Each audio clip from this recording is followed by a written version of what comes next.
The first assassin came cloaked in nanotech shadows, silent as the vacuum between stars.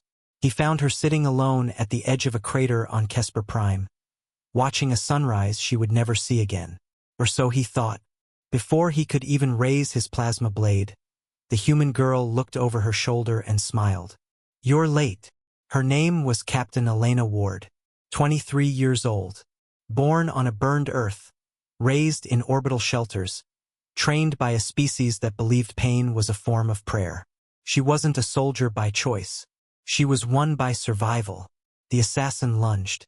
3 seconds later, his body lay broken, spine twisted like wire, and she stood over him with nothing but her fists and a cracked grin. That was the first message Earth sent. A broken body and an untouched human. By the time the fourth assassin failed, the galaxy started to whisper. How does she survive? She has no implants, no shields, no backup. But what the galaxy didn't understand was simple. She was the backup. The job was supposed to be easy. Elena Ward had disrupted the order of silent species, exposed their black market organ labs, and released footage that shook the Galactic Senate. In return, a contract had been placed on her head. Unlimited funds, no rules, kill on sight. 8 assassins died in 9 days. The 9th never made it close. He detonated his own ship in orbit, thinking she was aboard a diplomatic cruiser.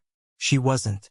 Instead, she stood on the observation deck of the Earth Embassy on Galantris 5, watching the explosion like one watches fireworks. Unimpressed and sipping tea.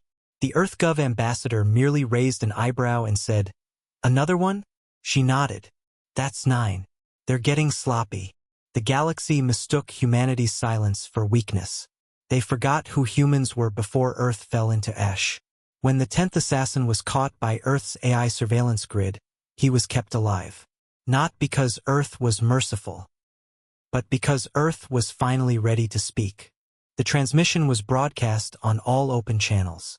Every planet, station, and ship heard the voice of Admiral Rhodes, a scarred veteran of the Titan uprising, as he leaned into the camera. His voice was calm, measured, unapologetically human. To whoever keeps sending assassins after Captain Elena Ward, stop wasting your credits. She's alive. You're not. If you really want her dead, try harder. Or better yet, come yourselves. That message burned across the stars.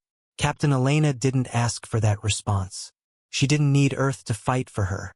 But she appreciated the message. Because that's what humanity did best.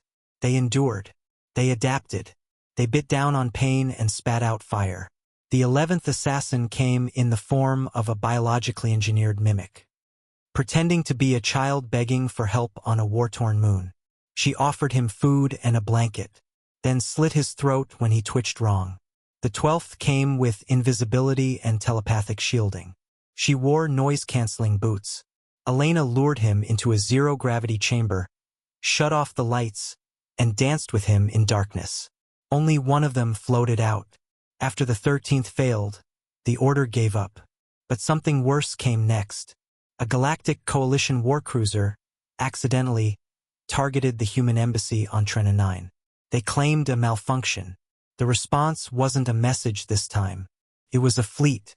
Human warships uncloaked around the planet within minutes. Sleek, dark, and humming with weapons never shared with the galaxy. One of them, HSS Retribution, aimed its spinal cannon directly at the Coalition flagship. And then Earth sent one final message. This was over a girl. Imagine what we'd do over a planet. The cruiser powered down. Every alien ship in the sector retreated. Elena Ward kept walking through the stars. Assassins no longer chased her. Instead, they studied her footage. They whispered her name in training camps. And in bars and bunkers, veterans told their rookies, if Earth says, try harder, just retire. Because when the galaxy sent killers, Earth sent a warning. And the warning bled into every shadow, every corridor, every system. We don't start wars, but we always end them.